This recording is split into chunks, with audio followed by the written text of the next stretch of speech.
Nous avons vu dans les épisodes précédents que le temps tel que nous le connaissons n'existe pas dans l'univers bloc, mais qu'il est possible d'avoir des futurs différents, car il existe des univers parallèles appelés multivers. Les différentes possibilités sont déterminées par la physique quantique. Sachant cela, on peut se demander si la physique quantique est présente dans les êtres vivants ou la biologie.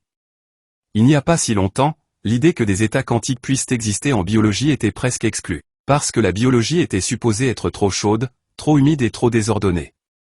Mais aujourd'hui, les chercheurs scientifiques se penchent sérieusement sur la question.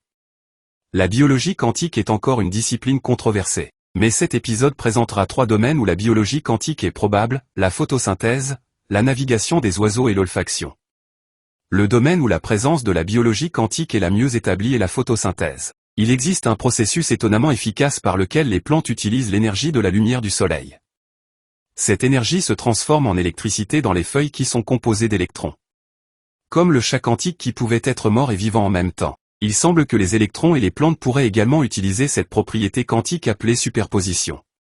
Mais au lieu d'être morts ou vivants, les électrons seraient en même temps à des endroits différents. Sans cet effet quantique, les électrons se déplaceraient trop lentement dans la feuille. Une expérience a été réalisée à l'aide d'une technique de microscopie appelée spectroscopie. L'équipe de recherche a utilisé une lumière laser dans un complexe photosynthétique qui a ensuite été mesuré par le microscope. Une observation particulière a montré la présence d'un effet quantique. Cette expérience a montré que les électrons pouvaient en effet se trouver simultanément à différents endroits de la feuille. Toutefois, l'interprétation de ce résultat fait encore l'objet de débats. La navigation des oiseaux est un autre domaine dans lequel la biologie quantique est vraisemblablement présente. Les oiseaux peuvent naviguer d'un pays à l'autre, d'un continent à l'autre, voire plus. Les biologistes pensaient autrefois que les oiseaux possédaient dans leurs cellules une boussole classique leur permettant de suivre le champ magnétique de la Terre.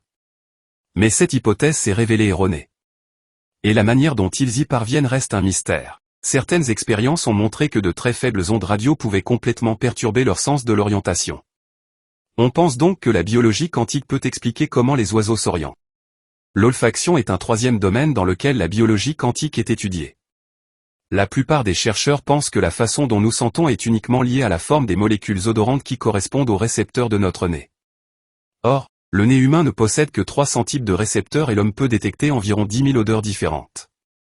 C'est pourquoi certains scientifiques affirment que la même molécule pourrait avoir des odeurs différentes en raison de la façon dont elle vibre et ce, grâce à un effet quantique. Cela expliquerait comment l'homme peut détecter autant d'odeurs.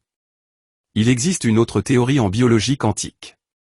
Le physicien et lauréat du prix Nobel Roger Penrose affirme que nous pouvons démontrer que le cerveau humain peut comprendre des choses qu'un ordinateur ne peut pas comprendre. La seule partie de la physique que nous connaissons qui n'est pas computationnelle est la physique quantique. Par conséquent, Penrose affirme qu'il existe des processus quantiques dans notre cerveau. La démonstration que le cerveau humain comprend des choses qu'un ordinateur ne pourrait pas comprendre, vient du théorème de Gödel. En bref, les ordinateurs ne comprennent que les mathématiques. Par conséquent, si vous avez un théorème mathématique qui ne peut pas être expliqué par des démonstrations mathématiques, cela signifie qu'un ordinateur ne peut pas les comprendre. Par exemple, la phrase « cette affirmation est fausse » ne peut être ni vraie ni fausse.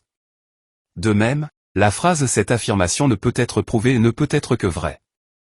Ce sont des exemples qui peuvent être transformés en mathématiques et qu'un ordinateur ne peut pas comprendre, mais que nous, les humains, pouvons comprendre.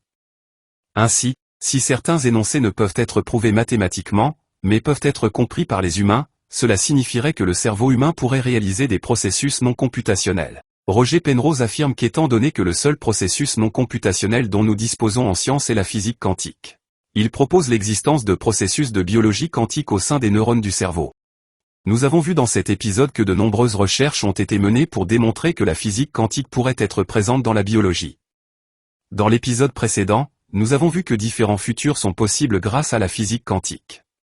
Donc, si la biologie quantique existe, pourrait-elle avoir un effet sur les différents futurs des humains?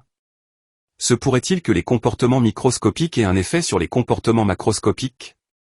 C'est ce que nous allons tenter de découvrir dans le prochain épisode.